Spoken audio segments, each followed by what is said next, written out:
প্রিয় দর্শক, অত্যন্ত গুরুত্বপূর্ণ লজ্জাজনক একটি বিষয় সামনে এসেছে।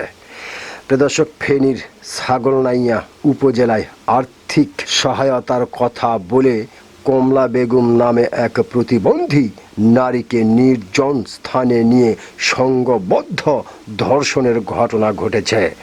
ঘটনাটি ধামা চাপা দিতে স্থানীয় মাতবররা সালিশ বসিয়ে অভিযুক্তদের জরিমানাও করেন বলে অভিযোগ উঠেছে। প্রিয় দর্শক, মঙ্গলবার 18 আগস্ট ভোরে অভিযান চালিয়ে অভিযুক্ত 3 জনকে গ্রেপ্তার করেছে পুলিশ।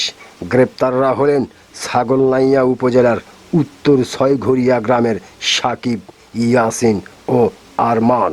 প্রিয় দর্শক, পুলিশ ও ভুক্তভোগীর পরিবার জানায়, শুক্রবার 14 আগস্ট বিকেলে আর্থিক সহায়তা দেওয়ার কথা বলে শুভপুর ইউনিয়নের উত্তর ছয়ঘরিয়া প্রাথমিক বিদ্যালয়ের পাশে স্থানীয় টমটম চালক সাকিব, আরমান ও বাদশা ওই নারীকে বাড়ি থেকে নিয়ে যায়। পরে তাকে একটি নির্জন স্থানে নিয়ে 3 জন মিলে ধর্ষণ করে ফেলে রেখে পালিয়ে যায়। প্রিয় দর্শক, ঘটনাটি জানাজানি হলে সোমবার 17 আগস্ট রাতে স্থানীয় মাতবররা এলাকায় সালিশ বসান।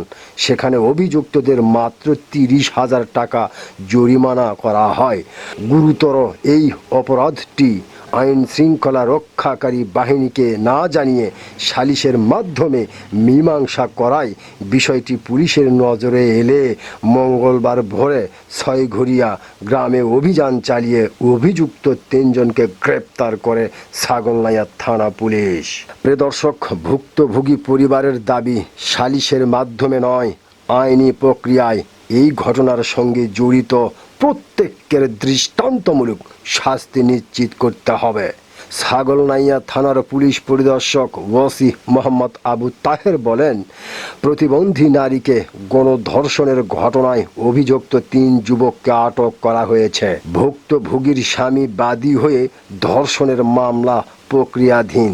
তিনি আরও বলেন, শুধু ধর্ষণের অভিযোগে অভিযুক্ত ব্যক্তিরাই নয়, সালিশ বসিয়ে ঘটনাটি ধামাচাপা দেওয়ার চেষ্টা করা ব্যক্তিদেরও বিরুদ্ধে আইনগত ব্যবস্থা নেওয়া হবে।